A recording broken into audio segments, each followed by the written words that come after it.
Convido a todos a serenar os vossos corações, elevar os nossos pensamentos ao alto, sintonizando assim com os nossos amigos espirituais. Agradecidos por todos que estão aqui nessa sala conosco e também pelos amigos espirituais que foram convidados a estarem conosco nesse estudo de noite junto com a nossa irmã Margarete. Que possamos ser instrumentos da espiritualidade, elevando sempre as nossas mãos ao trabalho sincero e árduo de esclarecimento da doutrina a todos que aqueles se encontram na escuridão. Palavras de nossa irmã Zenóbia, no capítulo 9 do livro Obreiros da Vida Eterna: não somos apologistas da violência, mas semeadores do bem. É a base natural da colheita segura, é a semeadura cuidadosa. Que possamos semear a doutrina espírita dentro dos corações dos nossos irmãos. E assim, com o objetivo de colher uma pastagem verdejante juntamente a Jesus, nosso irmão amado, essas sementes que reverberaram no coração dos nossos irmãos. Então hoje a nossa irmã vai trazer para nós os estudos do capítulo 22, Não Separeis o que Deus viu, os seus itens 1, 2, 3 e 4. Minha irmã, é com você. Gratidão a todos, boa noite. É um tema bem pertinente, né, nos nossos dias. O capítulo 22, Não Separeis o que Deus juntou, a indissolubilidade do casamento. Eu vou começar, eu gosto sempre de vou fazer a leitura por tópicos, porque ela é grande, e a gente vai fazendo algumas observações, certo? E depois a gente pode abrir para o diálogo, ou vocês vão participando, aí a gente vê como é que a gente dinamiza, certo? Os fariseus vieram também a ele para o tentar, dizendo-lhe: é permitido ao homem devolver sua mulher por qualquer causa que seja? E ele lhe respondeu: não leste que aquele que criou o homem desde o princípio os criou macho e fêmea, e que foi dito: por essa razão o homem deixará seu pai e sua mãe e se ligará à sua mulher, e não farão mais os dois senão uma só carne. Assim eles não serão e não farão mais assim eles não serão mais dois, mas uma só carne. O homem, pois, não separe o que Deus juntou. Mas por que, pois, disseram-lhe, Moisés ordenou que se desse a uma mulher uma carta de separação e que fosse devolvida? Ele lhe respondeu: foi por causa da dureza do vosso coração que Moisés vos permitiu devolver vossas mulheres, mas isso não foi desde o princípio. Também vos declaro que quem devolve sua mulher, se não for em caso de adultério, e a esposa uma outra, comete um adultério a quem aquele que esposa, a quem o outro devolveu, comete também um adultério. Então, nesse trecho dessa passagem do Evangelho, Jesus é tentado, né, pelos fariseus, que eram os senhores da lei da época, né, e eles costumavam realmente tentar Jesus exatamente para que ele caísse, né, em discordância com a lei e fosse criminalizado. Então, a gente já vê uma passagem voltada para essa criminalização, né? E ele fala de uma lei de uma época, né, daquele período, e toca no sentido da visão da lei mosaica. E Jesus, né, com toda a sua sabedoria, ele responde com uma pergunta, né? Ele faz uma pergunta, e sempre era uma técnica que ele fazia, né, que é uma técnica filosófica até, né, a maiêutica, né, que é a questão de levar o outro a pensar sobre a sua atitude, sobre a sua dúvida, que na verdade não é uma dúvida, era uma tentação para que ele caísse realmente e discordasse do que eles consideravam uma lei. E aí Jesus faz uma argumentação sobre a lei do casamento, né? Será que era lícito devolver uma mulher por qualquer coisa, né? Então ele questiona isso. né? E eu, assim, como professora de história, né, estudante de história, quando a gente vai um pouco lá profundo, né, na história da humanidade, aí a gente vai perceber que quando as sociedades se tornam, entre aspas, civilizadas, a mulher passa realmente a ser um objeto, muitas vezes, infelizmente, né, pelas muitas sociedades. Né? Tanto que ela era vendida, ela era obrigada a casar com um determinado homem, havia um negócio, né, o dote, entre outras coisas, e isso pendurou por muito tempo em muitas sociedades. Né? Quando eu li isso aqui, esse trecho do Evangelho, me chamou muito a atenção esse contexto histórico. E eu vejo Jesus como um revolucionário mesmo, no sentido de um advogado das mulheres. Né? Eu vi bem presente isso nesse trecho, como se ele dissesse, não, essa lei não condiz com a verdadeira lei, que é a lei de Deus, do amor, mesmo que isso esteja lá escrito na sociedade. Implicitamente, isso está aí.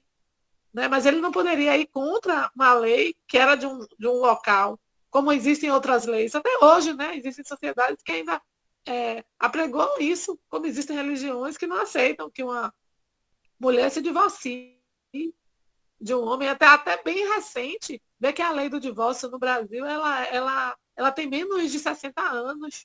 Né? Então, isso é muito sério a gente pensar nessa história das mulheres. Né? E aí, seguindo aqui o Evangelho, ele nos diz o seguinte: não há de imutável senão o que vem de Deus. Tudo o que é obra dos homens está sujeito a mudanças. As leis da natureza são as mesmas em todos os tempos e em todos os países. As leis humanas mudam segundo os tempos, lugares e o progresso da inteligência. No casamento, o que é de ordem divina é a união dos sexos para operar a renovação dos seres que morrem.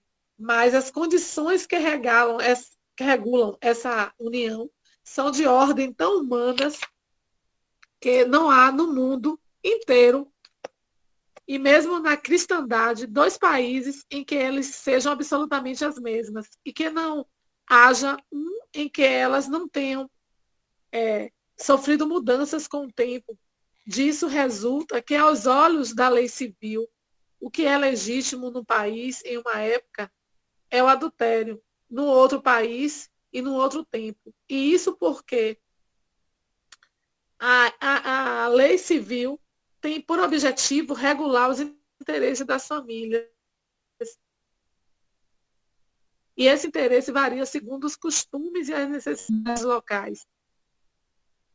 É assim que, por exemplo, em certos países, só o casamento religioso é legítimo. Em outros, é preciso também que o casamento civil. Em outros, enfim, o casamento civil basta. Então, essa relação, por exemplo, do casamento, né, o Evangelho nos deixa bem claro, ela não é regulada da mesma forma em todas as sociedades e em todos os lugares. Né? As formas e o tempo também, né, como eu citei lá, por exemplo, na Idade Média, onde as mulheres eram obrigadas a casar. Né? Eu estava vendo a história até em relação às mulheres que iam para o convento. Tem muitas delas que iam não por vocação religiosa, viu? Mas para não casarem com determinados cidadãos, porque aquilo era uma regra. E elas ainda tinham que levar o dote, né, o dinheiro, a herança, para que ela vivia primeiro sobre a tutela do pai ou do irmão mais velho e depois a tutela do marido. Então, essa visão, infelizmente, machista, do machismo, ela é uma visão muito antiga. O patriarcado ela é muito presente. Você vê que o tempo todo a visão masculina ela é colocada. Né? Hoje, eu dando aula de história, uma aluna falando sobre o surgimento humano. E aí eu toquei no ponto do criacionismo e também de que existem teorias, como a evolucionista, tal, entre outras. Aí ela falou, mas aí a história lá que Adão veio primeiro, depois Eva tal, e que ela acreditava na versão bíblica. Eu digo, eu não estou contestando, mas eu quero te dizer que existem outras versões. E que outras sociedades também têm uma outra visão do surgimento humano. Né? Mas que quando você se apega a uma visão meramente religiosa, você vive aquilo ali. E aí vem a questão também do pecado, que está colocado, por exemplo, na visão de Eva. Né? Quando a gente vai no estudo das mulheres, por exemplo, eu cheguei a um ponto do estudo relacionado, por exemplo, a Maria, que Maria vai ser santificada já no século XVII. Ela não era santificada antes. Ela não era vista como a mãe, a virgem honrada. E isso vai ser uma visão que a igreja vai perceber como chamar também as mulheres para em torno da igreja, porque o machismo e o patriarcado estavam afastando as mulheres, né? A ideia lá do pecado em torno da mulher e tudo mais. Então, a gente vai construindo essa visão histórica sobre a mulher, né, que vai permear também as relações, e a relação do casamento, ela vai ser permeada mais ainda, infelizmente, do que uma relação de convívio, mas de poder, né? Era a questão também de sobrevivência. Por que as mulheres tinham muitos filhos? Não só porque ela não tinha, né, conhecimento dos métodos concepcionais, mas também era uma forma de ter mão de obra, de ter filhos para trabalhar na lavoura lá no passado, né? E elas também não tinham controle sobre isso.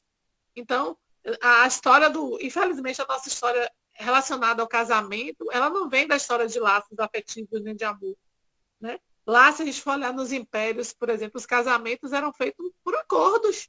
Por exemplo, a princesa era obrigada a casar com o rei e tal para manter o poder, né, para manter a nobreza. Né? Então, não existia essa relação afetiva no casamento.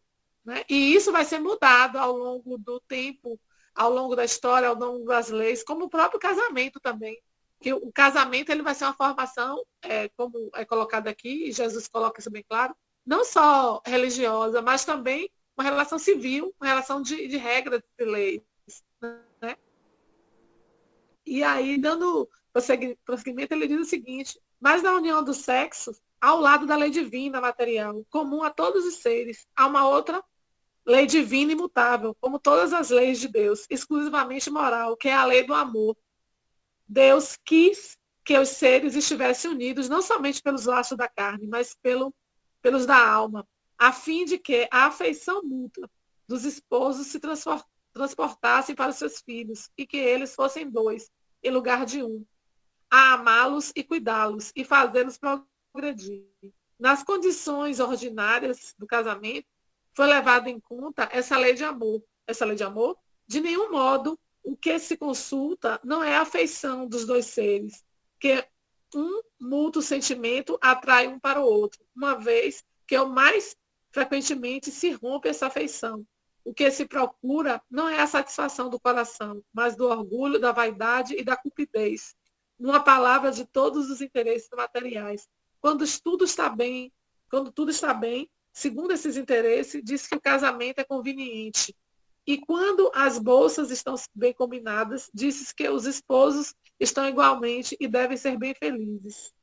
Mas nem a lei civil, nem os compromissos que ela faz contrair, podem suprir a lei do amor, se esta lei não preside a união disso.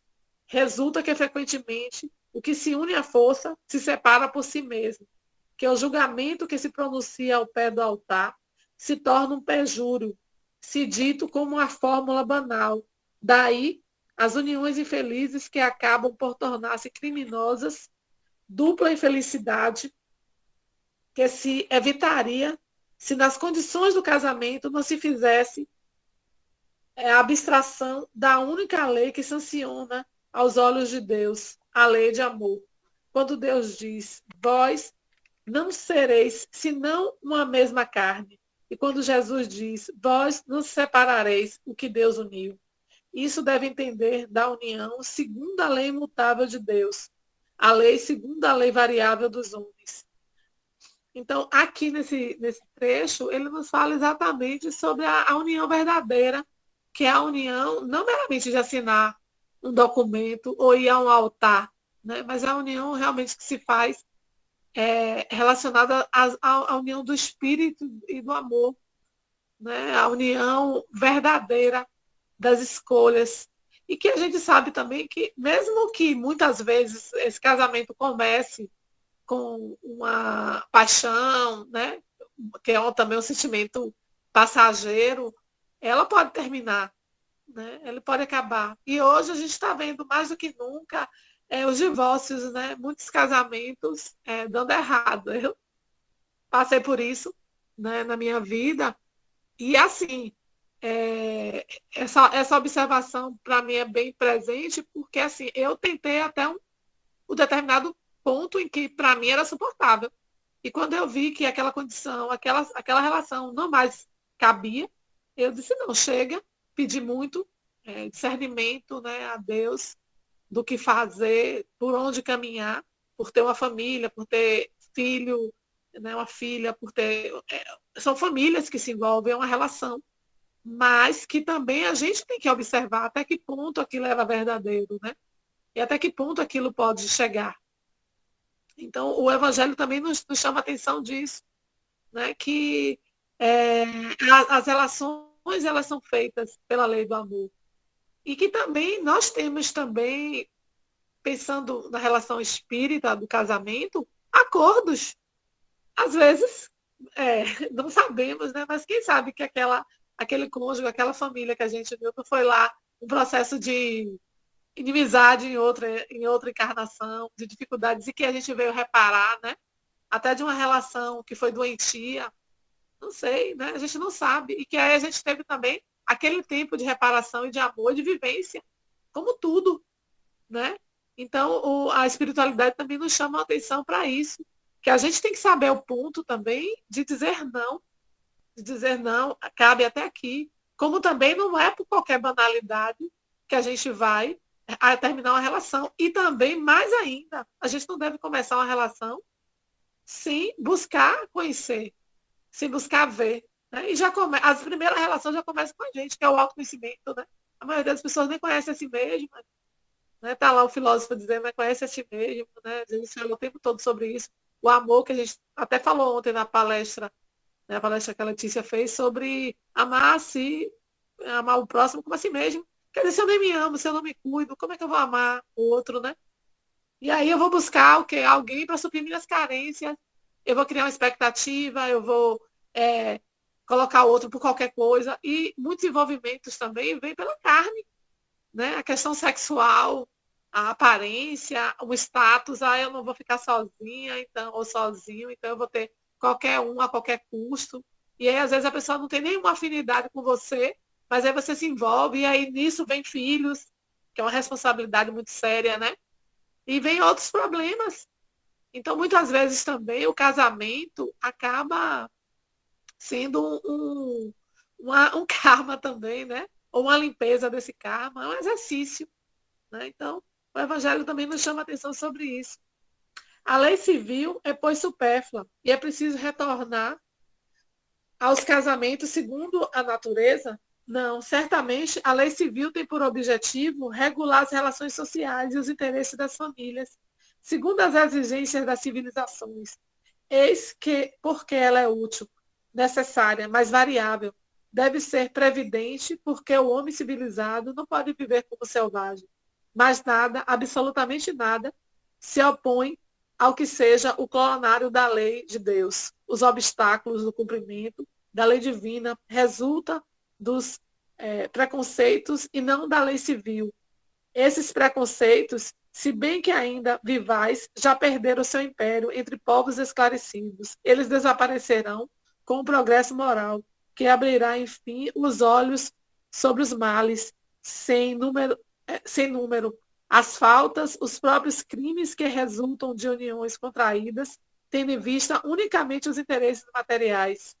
E se perguntará um dia se é mais humano, mais caridoso, mais moral, unir indissoluvelmente um ao outro, seres que não podem viver juntos, do que lhes dá a liberdade, se a perspectiva de uma cadeia indissolúvel não aumenta o número das uniões irregulares.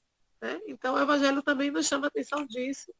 Se não é mais viável, né, uma separação com a conciliação, com o diálogo, com o respeito, né, do que o que a gente vê muito hoje, as relações acabarem, né, em inimizades, né, em frustrações, em traições, em crimes, em, né, realmente morte, o feminicídio que vem crescendo, né, as mortes também, os homicídios e tudo mais, em função de quê? De que as relações passam a permear, não as relações de amor, né, de consenso, mas de materialismo, de apegos, porque ninguém mata o outro uma relação por amor. Não existe matar o outro por amor. Se mata por posse, né? Se mata realmente por relação de poder, né?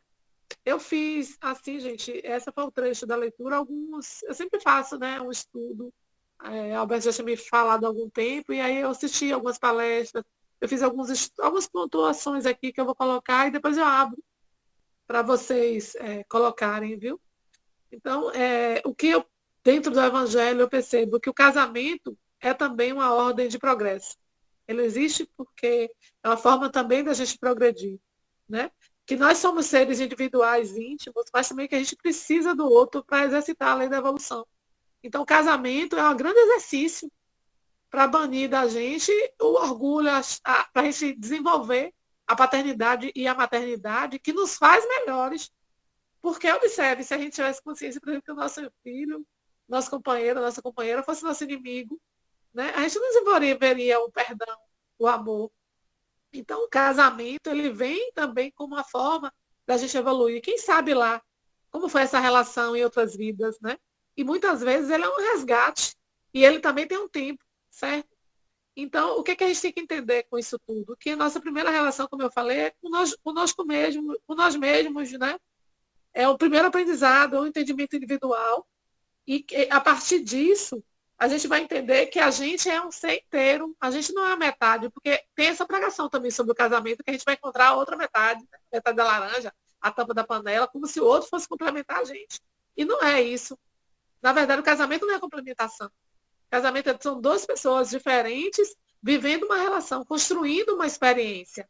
Então, a gente também tem que começar isso, porque isso é uma fala muito de dependência, que leva a outras coisas, porque as pessoas se submetem a tudo, porque acham que a ideia lá de alma gêmea, né, que eu até tenho pensado muito sobre isso. Será que existe alma gêmea, né, como se coloca nessa espiritualidade? Né?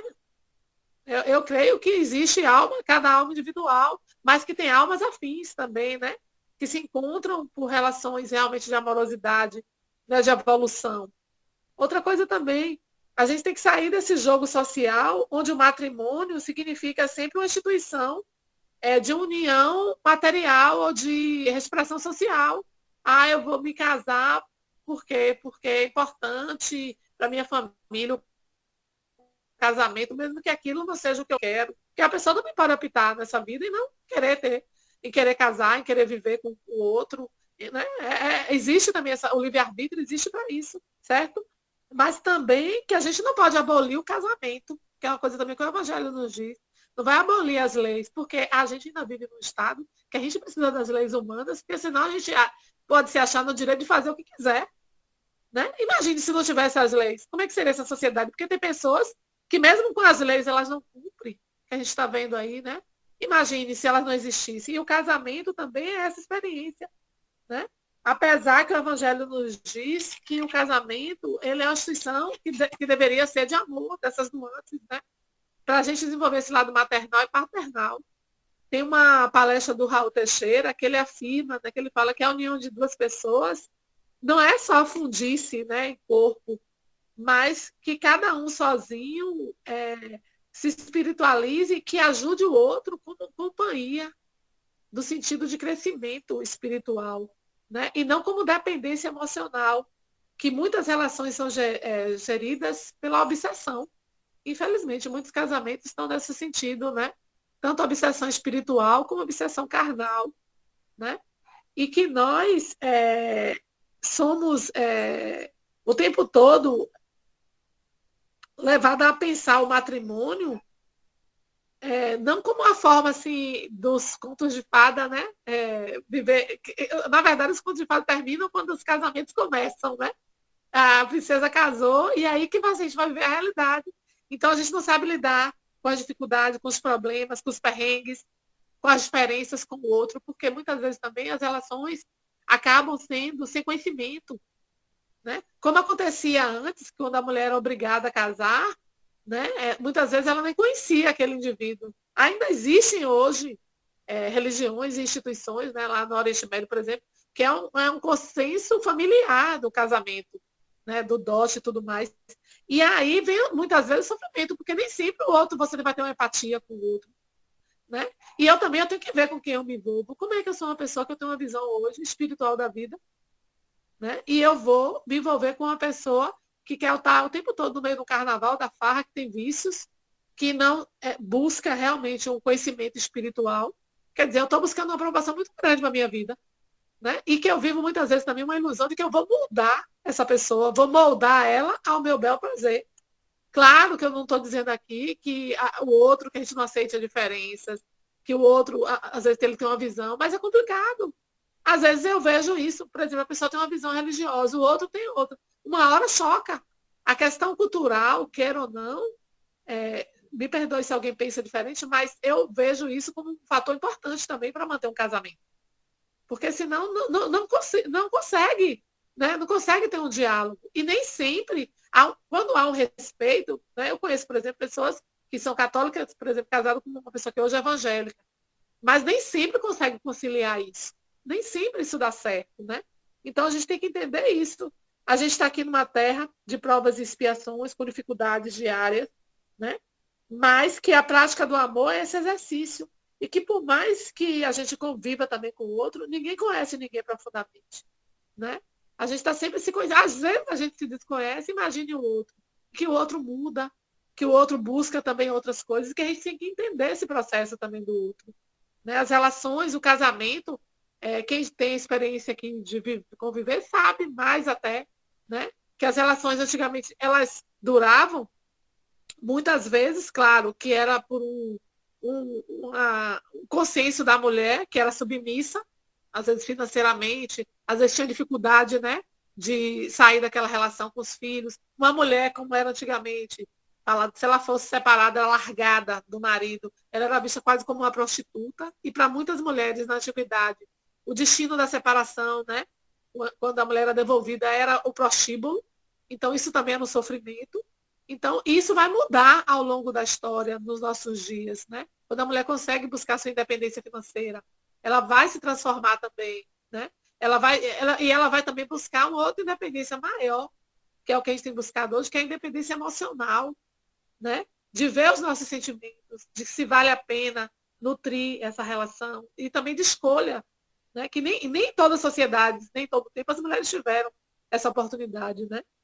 E aí eu assistindo também uma palestra do Chico Xavier, na verdade é uma entrevista, e aí tem acho que é um deputado, né, que ele questiona Chico sobre o divórcio também, como Jesus foi questionado, né, mas o Espiritismo também vai ser questionado sobre o casamento e sobre o divórcio. E aí Chico vai dizer o seguinte, ele vai dizer, ao questionado sobre o divórcio, que, que a gente deve respeitar as leis, certo? Mas que ele observa, por exemplo, que não se fala muito do adultério do homem, né? Sempre fala na Bíblia, a adúltera, observe. Quer dizer, o homem costumava trair historicamente a mulher, mas isso é aceito, como até hoje. Eu vi isso, acho que as mulheres estão aqui já ouviram, se você quer só para você manda dizer, essa coisa, né? E que é naturalizado. Por exemplo, quando o homem trai, é normal a traição, entre aspas, naturalizado. Mas a mulher não, né? Ela é vista como a vadia, a vagabunda e por aí vai. E é muitas vezes acusada pela própria mulher, né? Então, na fala lá do Chico Xavier, ele fala que a gente tem que respeitar as leis humanas, mas que o desquite e o divórcio deve ser consagrado também na medida em que as pessoas não vivem uma relação de paz, né? Então, ele permeia isso também, que é o mesmo que Jesus fala, né, que a paz e o amor é que deve reunir os lares, mas que a lei do divórcio, muitas vezes, é uma lei de libertação. Né? É uma lei do amor próprio, é uma lei do amor que concede o quê? Ao outro também uma vontade de ficar ou não numa relação. E o divórcio, às vezes, ele acaba com essa grade, porque às vezes a relação acaba sendo uma prisão, tanto para um como para o outro. Né? Então, ele vai falar que o divórcio ele vai legalizar exatamente a questão de não mais,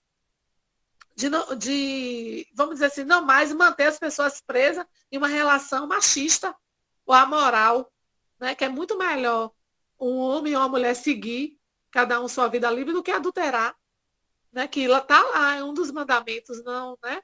Cobiçarás a mulher do próximo, não adulterarás, tanto para o homem como para a mulher. Né? Então, Chico vai dizer isso. e que nas leis antigas as mulheres se mantinham presas a uma relação, porque realmente a gente vivia um machismo, um patriarcado muito grande, certo? E essa carta de repúdio, por exemplo, que Jesus é questionado aí, era uma coisa da lei. Só que nem muitos homens naquela época não faziam isso. O que eles faziam? Expõem as mulheres em praça pública para serem apedrejadas. Muitas vezes fazia isso. Inclusive, tem sociedades que até pouco tempo faziam isso. Então, isso também era uma forma de desmoralização da mulher. E muitas vezes eles faziam isso e inventavam que a mulher tinha traído, porque eles já não gostavam mais, porque as mulheres estavam muito velhas, ou porque eles queriam casar com outras mulheres. Então, forjavam também o adultério, né? E muitas mulheres também eram escravizadas, né? E elas viviam uma espécie de pena de morte mesmo, né? E aí vem também a questão da monogamia, que era o quê? Era um princípio bíblico, né? O casamento de uma única mulher. Porque se você for lá na Bíblia, por exemplo, tem lá Cântico de Salomão. Salomão foi um rei que teve mais de 1.000 mulheres, né? Era comum a muitos homens no Antigo Testamento lá terem várias mulheres. Mas, no entanto, a mulher só poderia ter um único esposo, né? Tinha isso, e elas eram vendidas até, né? Na verdade, o casamento, gente, tinha uma relação monetária. Infelizmente, nem sempre na história foi visto como uma relação realmente sagrada de amor. Então, as relações eram de perversidade, e muitas vezes era apregoada pelo medo também da religião. Até hoje tem religiões que pregam isso, né, que a mulher deve se submeter, o homem é a cabeça, né, da família, e a mulher deve se submeter a todas as vontades do homem e tal. Né? Então, o que o Evangelho nos fala também sobre esse contexto histórico, da gente pensar as relações hoje, né? E que o divórcio, ele é uma forma que eu acho que histórica, social e também uma lei de Deus, eu vejo também isso, não só como uma lei humana, mas também que vem para que a gente faça o discernimento, né, do que realmente é esse amor entre um homem e uma mulher. Né? E até que ponto vai esse amor, certo? E que nem tudo também é karma, né? Também é escolha, é a gente observar, é perceber, é conhecer o outro, é compartilhar, é ver o caráter, né? Eu lembro bem da minha avó, que morreu com 100 anos, e ela dizia isso, que a gente, ao se envolver, tem que olhar também a família do outro, porque a família vem também, né? Então é outro ponto, né? As relações que a gente vai formar, o equilíbrio, né, dessas relações. E eu lembro também que ela dizia que uma relação só dá certo quando a gente vê o outro como amigo. E eu ficava assim, como amigo, como assim? Realmente, se você não tem esse amor, né, de companheiro, de amizade, de relação, não, não vai fluir, né? Não vai, essa relação realmente não vai caminhar para o amor. Então, as relações elas devem ser permeadas pelo diálogo, né? Por essa reciprocidade diária, de recomeços também, todos os dias, né? É um exercício realmente do amor. Né? As relações também, a gente tem que entender que elas têm um tempo, que elas podem acabar, né? Essa questão do apego. Né? E que dentro dessa passagem, como eu comecei falando, eu vejo que Jesus eleva a condição feminina, né? Ele tirou a visão de que a mulher seria uma propriedade masculina e que tanto nós, mulheres, como homens aqui reunidos, devemos pensar isso, né? A nobreza que é e a importância de todas as mulheres na vida, na nossa vida, né? Desde as nossas ancestrais até a companheira, né? Ou o companheiro que nós temos nessa jornada. Então, o casamento veio realmente como exercício para combater a chaga do egoísmo, né? E para que a gente enxergue a possibilidade da gente conviver no ideal maior, que é o do respeito, a gente colocar na balança, né? Nem tudo cabe o divórcio também, não é isso, não só que a advogada do divórcio, tem que se separar por qualquer coisa, não, mas a gente tem que realmente fazer esse discernimento e também entender que o outro, né, como diz minha avó lá, é um amigo espiritual, que na verdade são companheiros independentes de serem maridos ou mulheres, né? Nós somos irmãos em espíritos. E isso está acima de qualquer relação corpo humano, né? E que a gente tem que entender isso como é realmente a experiência para combater a maior chagas, que é o egoísmo. Então, o casamento é esse exercício diário, né? Então, essa é a mensagem, gente. Que Jesus abençoe os nossos relacionamentos, as nossas experiências e principalmente as nossas famílias e a família de todos, né? Muita luz. É o que eu tenho assim para compartilhar os estudos. E está aberto, franqueada a palavra aí para todos. Ok, Margarete. A gente vai abrir aos nossos amigos para que eles façam questionamentos, complementem aí o estudo dessa noite e provavelmente algumas perguntas. E eu queria começar com uma pergunta para você. Para a doutrina espírita, casamento não é indissolúvel, né? Casamento é uma convenção humana. É diferente do amor perene por essa natureza divina que o amor tem. Fenelon mesmo, lá no capítulo 11 do Evangelho, ele fala, o amor é de essência divina, desde o maior até o menor. Sendo essa questão de amor divino, esse nosso estágio encarnatório é ainda base de dificuldade para esse nosso amor, na sua observação? Eu creio que sim, porque mesmo que a gente, né, isso é linda a sua fala, eu acho linda a forma que você coloca, né? Tão erudito e tal. Mas assim, eu vejo isso, que a gente ainda é muito carnal, né? A gente é muito matéria. E também, queira ou não, culturalmente, nós somos muito influenciados. A gente vem das raízes da família, do meio, da sociedade que a gente vive. Né? Eu estava vendo uma reportagem, por exemplo, sobre o casamento muçulmano, que é um casamento que quem faz a escolha do marido são os pais. Para a gente, isso é estranho aqui. Né? Se eu virar para uma menina aqui e dizer, não, ou para minha filha, eu vou escolher o seu marido, ela vai dizer, não, de maneira nenhuma. E para elas, isso é uma coisa natural, porque na visão delas, eu estava vendo até uma menina falando sobre isso, os pais vão escolher o que seria melhor e mais viável para elas, né?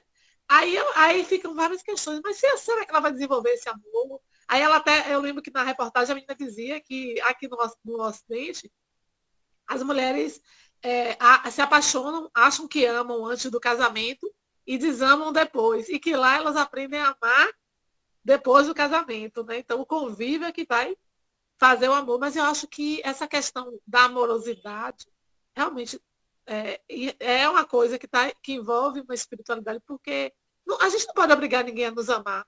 E a gente não pode forçar o amor pelo outro, né? Mas o amor eu vejo como um exercício também, não romântico, porque às vezes a gente romantiza essa relação, né?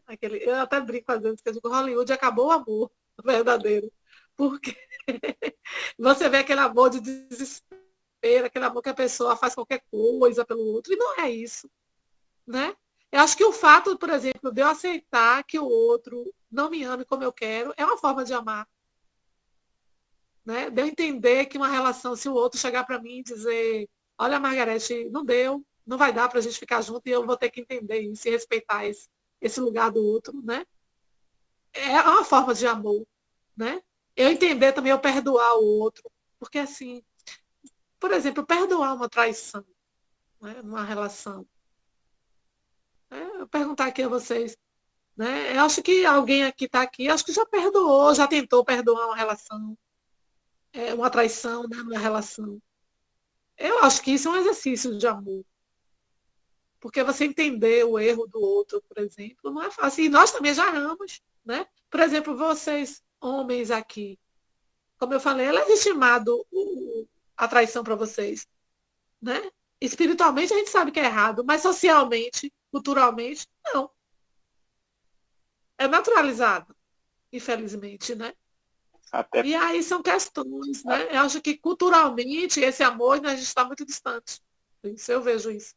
até Né? pouco Essa tempo, prática. matar uma mulher por motivo de traição era a defesa da honra, né? Então, eu vejo que amor reclama muito cultivo, né? De ambas as partes, para que a gente possa ter discernimento. E é muito interessante essa questão que você levantou do caso da mulher adúltera, Porque se a gente pega a passagem bíblica lá, o homem não é apresentado. Né? E para haver a traição da mulher, precisa justamente de um companheiro, de um parceiro. Né? Então, que a gente possa reclamar muito intimamente o cultivo desse amor, né? Para que, quem sabe, esse crescimento em busca desse amor divino, a gente possa experimentar esse amor de alma gêmea, né? Que algumas literaturas de romances espíritas nos trazem. Está aberto para os outros amigos que queiram fazer algum questionamento.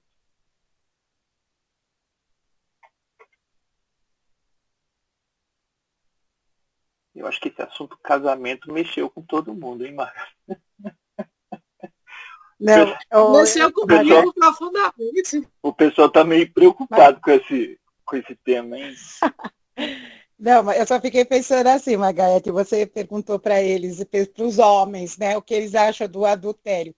Porque a mulher, quando ela comete um deslize, né, ela é galinha, fala outros nomes, né, a mulher adúltera. E o homem, quando ele comete vários adultérios, ele é o garanhão, ele pega todas.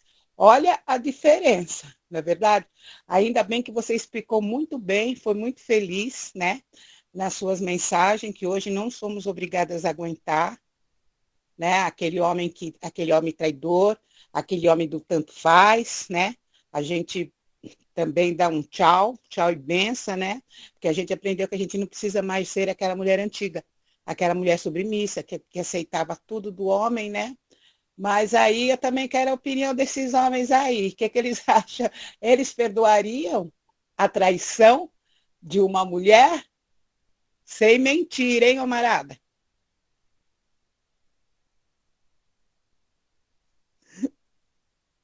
Olha, eu vou dar a minha opinião nesse sentido, disse e de mais amigos. O perdoar envolve sentimentos sublimes que, como eu disse, talvez a gente ainda não experimente pelas nossas imperfeições morais. Né? A gente ainda não é 100% divino, a gente ainda está muito mais humano e mais próximo da maldade do que da bondade, como eu disse no início. No meu caso, eu analisaria vários motivos o que foi que levou a minha companheira a me trair. Aonde foi que eu falhei, aonde foi que eu vacilei, às vezes até no meu comportamento dentro de casa, porque muitas vezes a gente hoje, inclusive, conversa sobre o empoderamento feminino, e eu acho que isso tem que ser levado em considerações sublimes. Primeiro que a mulher é extremamente diferente do homem. Ela tem a capacidade de gerar e cuidar de um filho, coisa que nós homens não temos. Nós temos uma participação, mas a responsabilidade maior é da mulher. E a outra relação, fato observado nisso, nessa questão de empoderamento, é que os mesmos direitos dos homens são das mulheres. E a gente vê que na sociedade não é assim. Primeiro a diferença salarial e depois até a diferença nos afazeres domésticos. A gente chega em casa, vai tomar o banho, pega o jornal, liga a televisão, vai ver o noticiário, enquanto a esposa cuida dos filhos, corrige os exercícios de escola, lava a roupa, lava a louça, prepara o almoço de amanhã. Então, a gente, dentro de uma sociedade mais igualitária e mais justa, no caso, nós homens, a gente tem que começar a observar isso. Aqui em casa eu tenho funções específicas. O cuidado da roupa é meu, o cuidado dos animais de estimação é meu, e o almoço de sábado e domingo é meu, porque eu adoro cozinhar. Então, a gente faz uma divisão de tarefas igualitárias para que a gente possa discutir das mesmas formas. Né? Eu vou ser bem franco e bem sincero.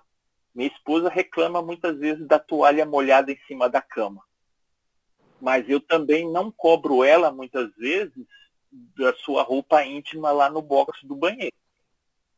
Então a gente tem que fazer comparativos para que a gente converse e ajude companheiro ou companheira nas suas dificuldades. E a gente vê que essa discussão hoje no lar não existe, né? Às vezes já aconteceu comigo. Eu estar deitado na cama, olhando o celular, e a companheira deitada na mesma cama, virada para o outro lado, ou seja, nós dois, bunda com bunda, vendo outras situações, em vez de a gente estar conversando de como é que foi o dia, o que ela enfrentou de dificuldade, o que eu tive de dificuldade. Então, quando o Emmanuel nos fala que o amor reclama cultivo, eu acho que a gente inicia nessas pequenas tarefas, nesse pequeno dia a dia. Eu acho que a gente consegue ser melhor. Fernando, você levantou a mão? Uhum. Boa noite para todos, muita paz na alma. É um prazer estar aqui com vocês, ouvindo essa fala da Margarete, muito expressiva para os nossos dias. As suas colocações, Wilson, foi de um dinamismo muito enorme, porque isso vai ser alcançado. Essa sua praticidade na convivência com a sua cara metade será alcançada por todos nós, sem dúvida nenhuma, né? E com relação ao divórcio, casamento, desquite, essas coisas todas, essas parafernálias, nós buscamos uma mensagem de Emmanuel intitulada Casamento. Ele faz as suas considerações em cima da pergunta 695 do Livro dos Espíritos, que fala sobre casamento e celibato. A pergunta é essa: será contrário à lei da natureza o casamento? Isto é, a união permanente de dois seres? A resposta dos amigos espirituais foram incisiva, prática, simples. É um progresso na marcha da humanidade. Sem dúvida nenhuma, sem contraponto, né? E Emmanuel vem nos dizer, nessa mensagem, que o casamento ou a união permanente de dois seres, como é óbvio, implica o regime de vivência, pelo qual duas criaturas se confiam uma à outra no campo da assistência mútua. Então, esse padrão de comportamento, ele está sendo elaborado. Eu acredito, na maioria da humanidade, salvo algumas dissidências, né? Mas esse padrão está sendo estabelecido, sim, sem dúvida nenhuma, porque é o dia a dia, é a nossa convivência. Esse relacionamento dentro de quatro paredes, entre duas pessoas, é fundamental para que a gente descubra essa parceria e trabalhe essa parceria. E vem Emmanuel dizendo que essa união reflete as leis divinas que permitem seja dado um esposo para uma esposa, um companheiro para uma companheira, um coração para outro coração, ou vice-versa, na criação e desenvolvimento dos valores da vida. Olha só. Quais são esses valores da vida primordiais? Jesus estabeleceu um dia para nós, quando ele resumiu a lei mosaica e deixou um pedido para a gente. Nem uma ordem. Ele deixou um pedido. Amar a Deus sobre todas as coisas e o próximo como a si mesmo. Né? E vem Emmanuel puxando a orelhinha da gente para a gente despertar para a realidade quando ele diz: acontece, no entanto, que milhões de almas detidas na evolução primária jazem no planeta, arraigadas a débitos escabrosos. Olha a necessidade das reencarnações, para que a gente mantenha uma união estável a cada oportunidade. Então não podemos perder essa, né? Dificilmente encontraremos outra. Aí, continua Emmanuel, perante a lei de causa e efeito, e inclinadas ainda são os desequilíbrio e o abuso. É o que a gente tem comentado, é o que a gente tem visto, né? Falta de amor, falta de diálogo, falta de perdão das ofensas, né? Falta de entendimento, falta de se colocar um no lugar do outro. Eis a verdade, né? Primordial. Eu quero sempre estar com a razão. A minha razão é absoluta. Minha ordem não tem desmanto. Então fica difícil. A gente continua no primarismo, né? E exigem severos estatutos dos homens para a regulação das trocas sexuais que lhe dizem respeito, de modo que não se façam salteadores impunes na construção do mundo moral, né? Então a gente tem que fazer essa reforma íntima não a largos passos, mas passo a passo, adequadamente. Aí quando nós ouvimos vocês falarem de desunião, de espíritos antipáticos, de simpáticos, nós lembramos da pergunta 940. Deixa eu dar uma abertura que eu não decoro muito não, né? Eu tenho que ler. A 740, que fala sobre uniões antipáticas. Kardec indaga. Não constitui igualmente fonte de dissabores, tanto mais amargos quanto envenenam toda a existência, a falta de simpatia entre os destinados a viver juntos? Amaríssimos, com efeito. Essa, porém, é uma das infelicidades de que sois, as mais das vezes, a causa principal. Em primeiro lugar, o certo é das vossas leis. Julgas, porventura, que Deus te constrange a permanecer junto dos que te desagradam? Depois, nessas uniões, ordinariamente, buscais a satisfação do orgulho e da ambição, mais do que a aventura de uma afeição mútua. Sofreis, então, as consequências dos vossos prejuízos. Então, para isso não cair mais nessa roda viva, nós temos que prestar atenção muito nas mensagens de André Luiz através de seus livros, que traz de uma maneira simplória, né, dinâmica, natural, fácil de nós compreendermos. E se nós formos buscar as lições desse livro, pelo menos, Respostas à Vida, a gente vai ver que é um chazinho que a gente tem que tomar todo dia, né, acompanhado, né, com bom gosto, não é verdade?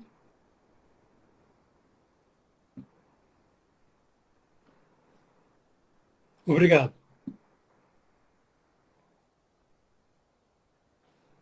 Mais algum irmão gostaria de complementar? Tem uma fala assim, né? Eu acho que foi bem, vocês foram todos bem felizes assim nas falas aqui, complementaram muito bem, né? Através do estudo espírita, em relação a essa condição realmente, né?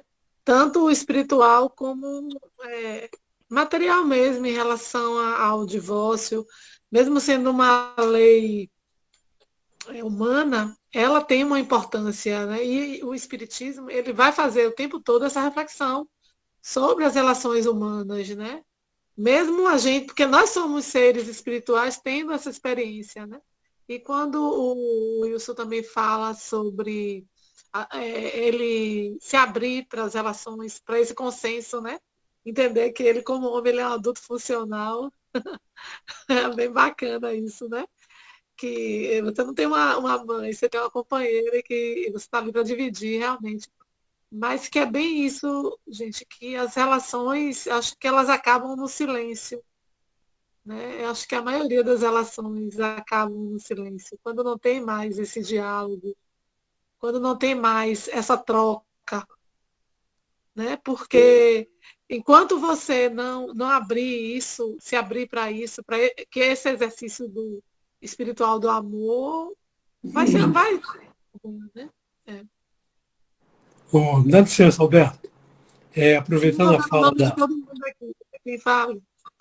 Aproveitando a fala da Margarete, a gente lembra do livre-arbítrio. Né?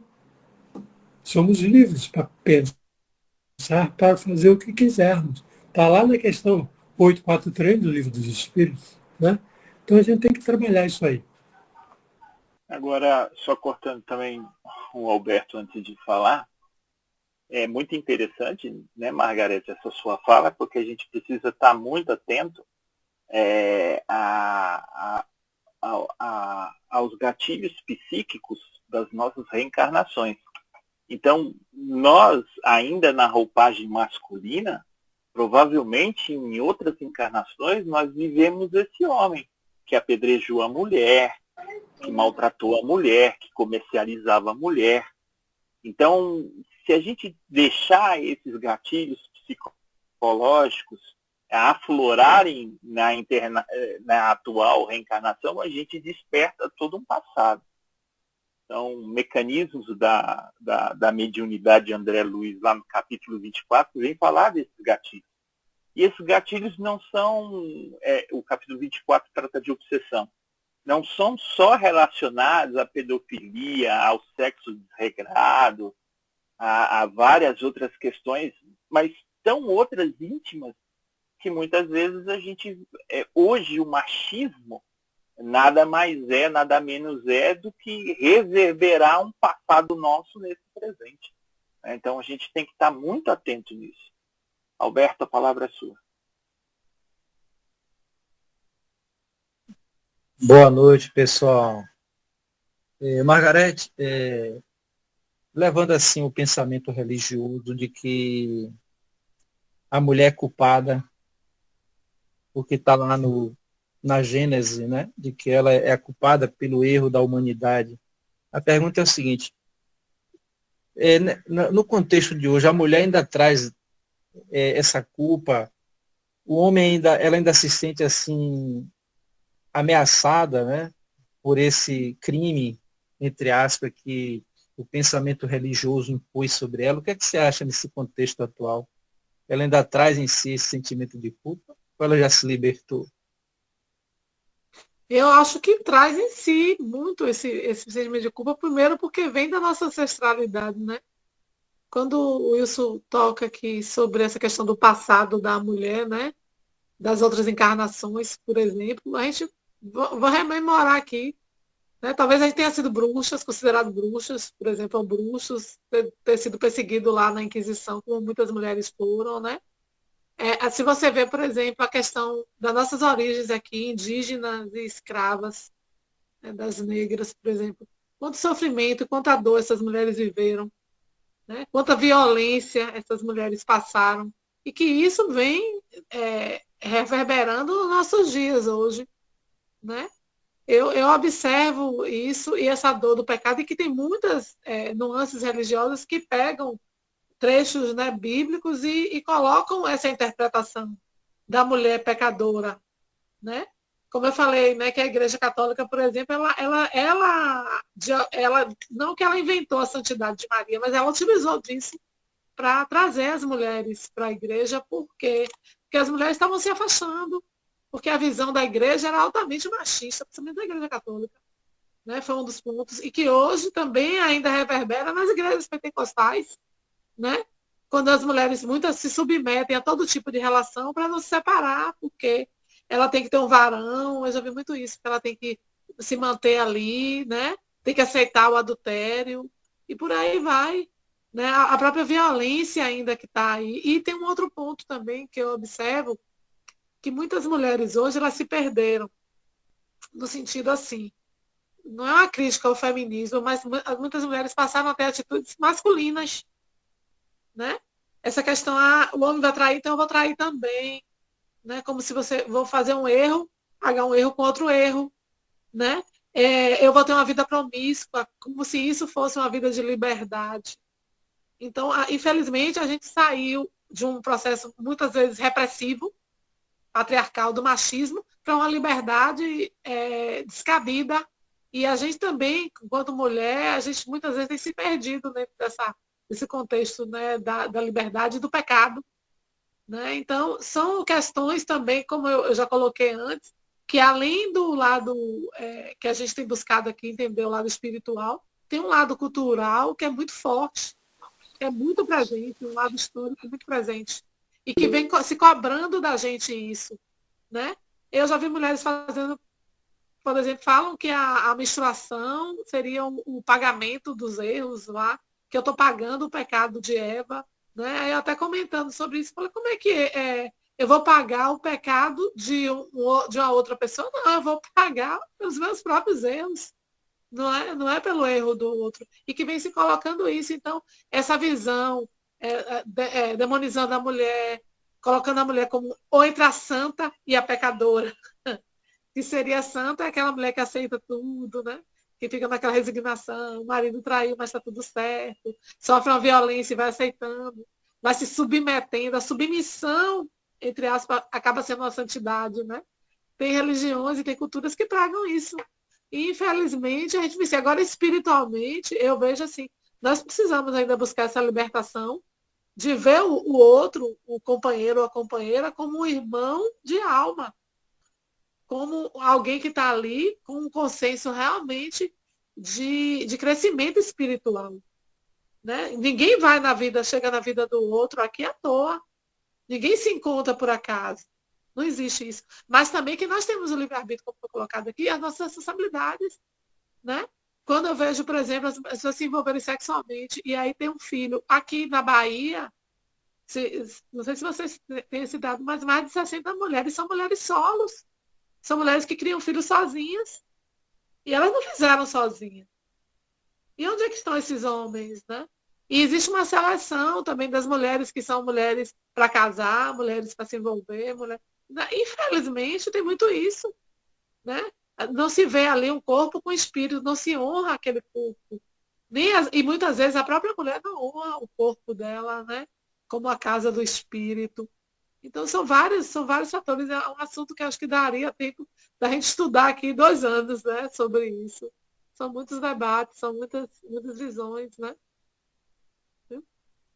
Gostei muito. Não sei se eu respondi. Eu tenho mais uma perguntinha para fazer. Então, na maioria dos casamentos de hoje, então não é Deus que une. Somos nós que nos unimos ainda, porque nessa visão do amor puro, onde a gente... porque não existe o amor puro, né? A gente se une na perspectiva de um crescer junto com o outro e conquistar o amor puro. E aí eu digo, na atualidade, os casamentos são unidos realmente por Deus ou ainda procuramos ele nessa forma de crescimento e não despertamos ainda? É relativo, né? Eu não posso dizer que todos os casamentos são aparentes ou que todas as pessoas se relacionam por uma questão social, né? Ou de interesses, como se fala, né? Existem muitos casamentos por conveniência mesmo, ainda hoje, né? Por status, por também uma carência emocional de ter o outro como um suporte, né? Existe isso. Mas isso também ainda é do ser humano, que é imperfeito, né? Eu acho que existem alguns casamentos com essa essência de amor, né? Não totalmente puro, porque a gente não vive ainda na pureza nesse mundo que a gente vive, né? A gente ainda está muito longe, mas eu acho que quem busca, pelo menos, estudar e se espiritualizar, você começa a se blindar, né? É o orar e vigiar. Porque, por exemplo, eu posso escolher trair meu companheiro ou não. Você pode escolher trair sua companheira ou não. Isso é um livre-arbítrio, né? E cabe a gente fazer esse discernimento. Outra coisa, se eu vejo que uma relação, eu não gosto o suficiente daquela pessoa para suprir para convivência mesmo de uma relação, para formar uma família, para criar vínculos. Ah, mas é porque aquela pessoa tem uma aparência assim, é porque é bonita, porque é feia, porque tem dinheiro. Não sei. Então, e isso a gente acaba criando o quê? Um vínculo que não é verdadeiro. E isso acaba, né? Muitos casamentos também, eles acabam em função disso, das más escolhas. Né? Então, o conhecer, o ver a afinidade também, acho que é um ponto importante que está faltando nas relações. Né? A pessoa conhece uma pessoa na festa, já se envolve sexualmente, 3 meses já estão casados, e aí. Porque até tem um estudo sobre a paixão, por exemplo, que uma paixão dura 2 anos. E aí aquele fogo, aquela coisa toda, né, sexual, toda. Depois vem a realidade. E quando a realidade bate, se você não realmente não tiver essa amorosidade construída, acaba. Não tem para onde correr. Porque o amor ele vai se transformando, acho que com a sabedoria da minha avó lá de 100 anos, numa amizade, no companheirismo, no cuidar, né? O envelhecer junto é cuidar, né? Tem uma fala eu acho que é do Rossandro, que ele fala numa palestra, que diz o seguinte: case com alguém que você gosta de conversar, porque vai chegar um tempo na sua vida que a única coisa que você vai fazer com essa pessoa é isso. Então, essa questão do diálogo também, né? Do entendimento, mesmo com as diferenças, eu acho que é a balança. Eu vejo isso, né? Eu sempre, quando alguém me fala em separação, eu digo assim, gente, eu me separei, mas eu sou a favor do casamento. Principalmente a relação saudável. Mas eu acho que a gente tem que botar na balança. Se o lado positivo sobrepõe, porque todo mundo tem defeitos, o defeito, vale a pena você, não é lutar, mas você tentar conciliar as coisas. Vale a pena o perdão. Às vezes o outro errou, o outro vacilou, mas você tem uma história, né? Então, isso também é uma construção, porque o que eu vejo também nas relações hoje, até que as relações, elas não criam vínculos à história, né? Antigamente se falava assim, ia comendo pelas beiradas, né? Aí ia namorando, pegando na mão, olhando, a paquera levava anos, noivado. Hoje não, hoje o negócio dá, né? E aí o vínculo sexual ele é muito forte. Né? E isso também tem feito as pessoas se envolverem com as pessoas erradas, por razões erradas. E os casamentos também se tornarem tão instantâneos. Né? Eu não sei se é uma visão, talvez, errada minha, mas é uma observação que eu faço assim, né? Das relações também. Né? Não sei se vocês concordam ou não.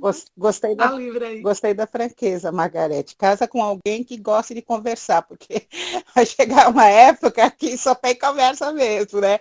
É realidade. Falou tudo. E é por aí, gente. Não vamos nos enganar, não, hein?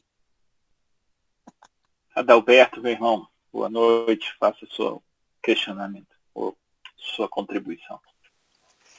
Boa noite. Esse capítulo do Evangelho é muito complexo porque precisa de muito entendimento e saber separar o joio do trigo, como se diz. E quando se fala que não separeis o que Deus uniu, isso é muito profundo, porque essa união está sendo com espíritos simpáticos. E o casamento no campo físico prevalece por uma eternidade. Quando são espíritos antipáticos, espíritos devedores um do outro, é colocado frente a frente para que possam se depurar. Principalmente quando o casamento é buscado pelas ilusões mundanas.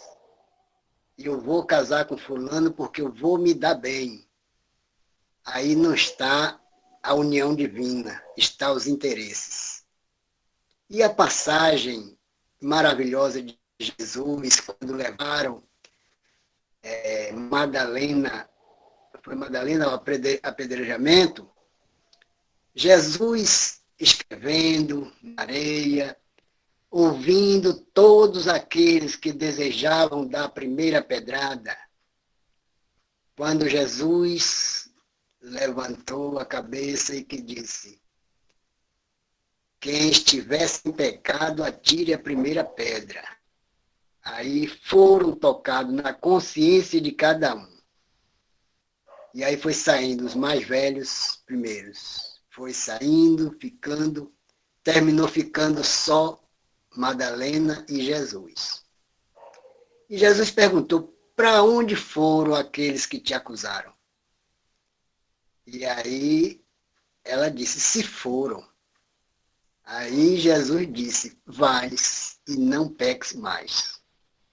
Então existe essa simpatia, existe a antipatia, os processos são reais, porém, quando a gente chega aqui no mundo físico, para suportar, se é para levar um casamento a situações desagradáveis, desastrosas, é melhor uma conversa, cada um seguir o seu caminho e vivendo esse amor, essa dedicação, auxiliando o outro, mesmo que ela ou ele consiga arrumar uma outra criatura que seja simpática àquele espírito.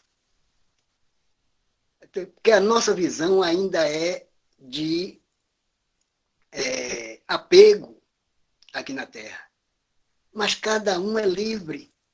Porém, o cumprimento do casamento é uma coisa fantástica e é uma obra de Deus. Mas ele deu a oportunidade. Qual a finalidade do casamento? Fazer com que na família possa vir habitar um espírito que está aguardando a sua ascensão aqui no mundo material, através daquela família que às vezes prejudicou ou foi prejudicado aquele espírito em outras existências. Então são um monte de passagens que temos que observar, porque quando Deus une, é amor puro. E às vezes nós temos o amor vulgar, que é o amor daqui da terra. E quando a gente percebe que o outro não está compartilhando com o que estamos desejando, não presta. E na realidade não é assim. Então são essas mudanças que a gente vai adquirindo no dia a dia, para que a gente possa trabalhar, dar as mãos e fazer com que aquele espírito antipático passe a vivenciar o caminho do espírito simpático num corpo físico. É processos e mais processos para a gente se trabalhar. Bom, vamos encaminhando para a última pergunta do nosso irmão Fidelis. Aí eu vou pedir, Margarete, que você faça as suas considerações finais e também a nossa prece de encerramento. Tá bom? Fidelis, sua pergunta. Margarete, você explanou bem o assunto, entendeu? A união de duas pessoas, eu acho que é um equilíbrio espiritual, físico. E as pessoas, eu acho, quando resolver assim, se unir com a outra, tem que dar um tempo, tem que conhecer as pessoas, entendeu? Claro que ninguém vai conhecer a pessoa no seu íntimo mesmo, lá dentro, porque isso é de acordo com a situação de cada convivência, né? E aí é que as pessoas convivendo que vai reconhecendo quem é a pessoa mesmo. Porque no tempo de namoro, né? Só é aquela coisa de namoro mesmo, aquela coisa, mas quando casa fica diferente. Então temos assim 5 fases do casamento, né? Tem a transição de adaptação, que são os primeiros anos de casamento, são a consolidação e chegada dos filhos. Depois que chegou os filhos, temos a transformação, né? Que para ver é uma prova mesmo do casamento, porque aí é que vai mudar tudo. Chegou os filhos, cada um vai ter um procedimento, né? De acordo com as pessoas. Vem a estabilização e união vazio. E, por último, o envelhecimento juntos, né? E é complicado, o casal é complicado, mas eu acho assim, na minha opinião, qualquer casal para se unir tem que conhecer um ou outro. pelo menos as reações, né? Por que muito casamento dura? Porque as pessoas levam um bom tempo com aquela outra pessoa, conhecendo mesmo, né? Hoje em dia, como outras pessoas falaram aí, né?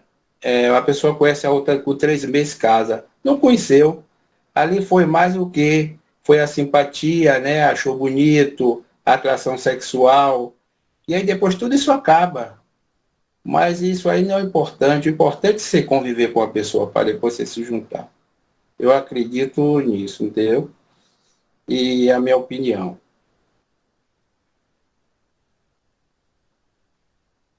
Obrigado, Fidelis. Margarete, suas considerações finais e a prece de encerramento.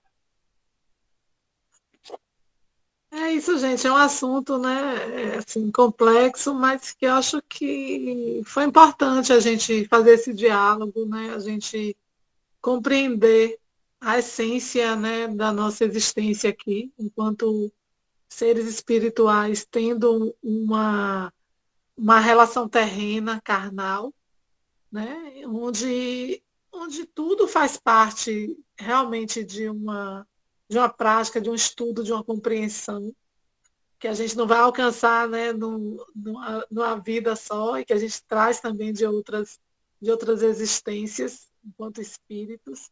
E que é isso, é essa oportunidade desse diálogo, eu acho que tanto para mim, creio também para todos vocês aqui presentes, nos fez pensar, né, nas relações que a gente vivencia, sendo casados ou não, separados ou não, mas fruto também de uma família e das relações históricas, sociais, culturais, que permeiam as relações entre maridos e esposas, né, entre os casais, entre as pessoas em si.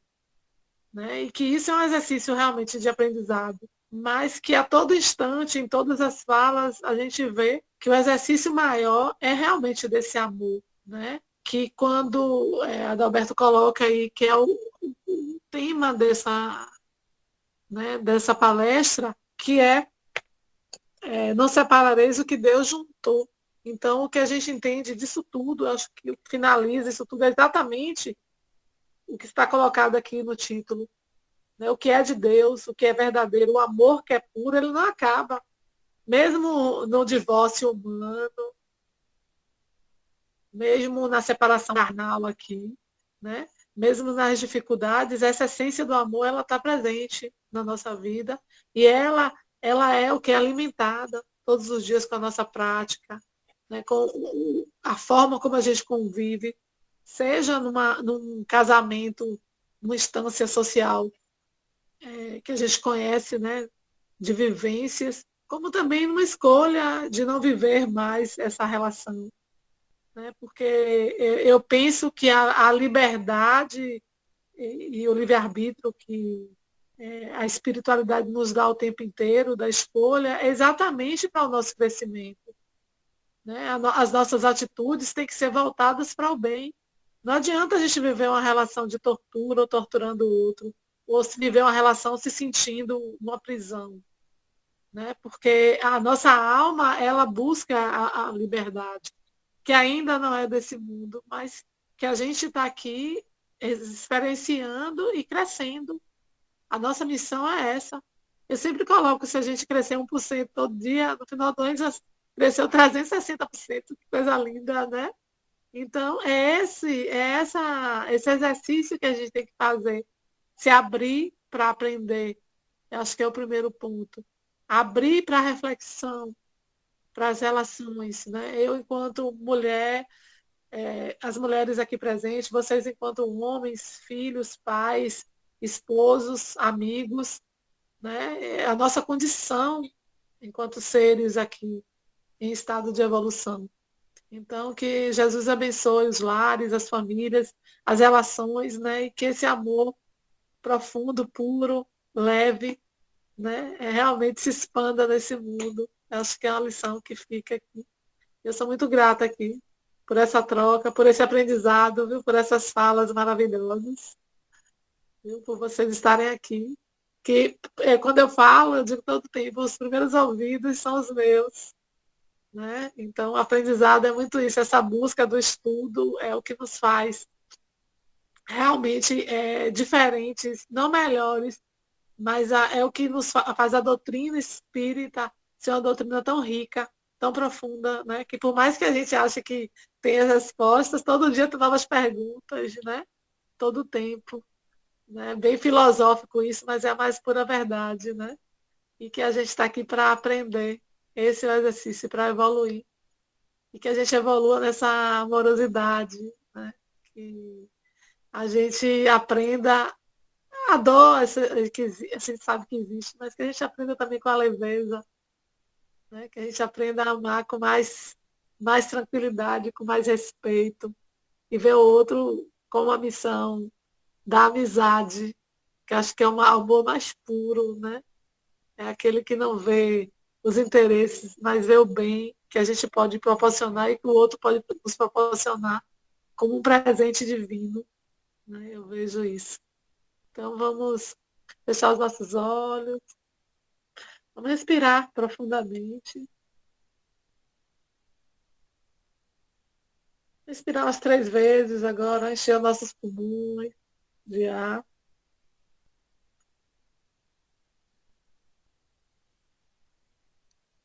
E vamos, nesse momento, agradecer a Deus por essa oportunidade de estarmos aqui pensando, refletindo, estudando essa doutrina maravilhosa que só tem nos enriquecido, nos fazendo refletir o nosso lugar, é um lugar que possamos nos encaminhar como seres melhores, né?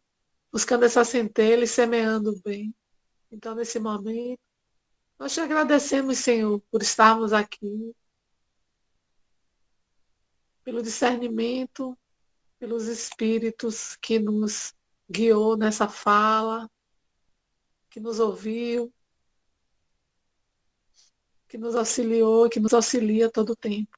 E te pedimos, Senhor, que ilumine a vida de cada um aqui reunidos, que ilumine o nosso lar, a nossa rua, a nossa cidade, todos os espaços desse planeta, com tua luz, com teu bálsamo profundo, que dai paz àqueles que estão passando por dificuldades, que estão passando por problemas familiares, que estão passando por vícios, de drogas, de prostituição, de jogos, de bebidas, que estão nos asilos, nos manicômios, nos leitos, nos hospitais, nas ruas, nas calçadas.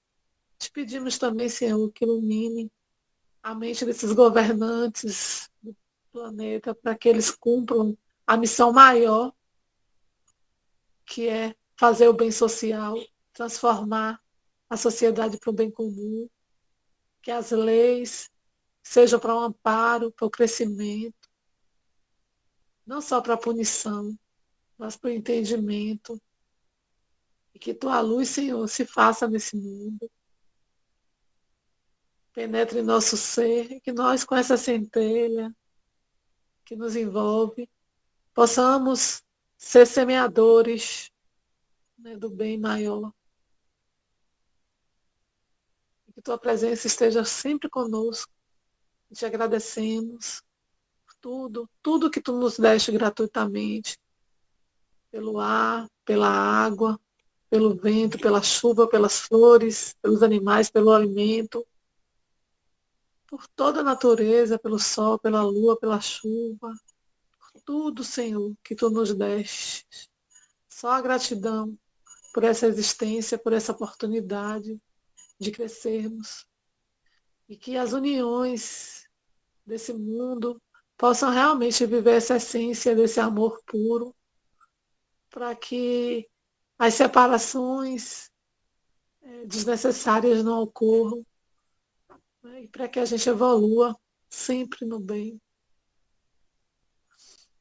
E que a tua paz permeie a nossa vida hoje e sempre. Que assim seja.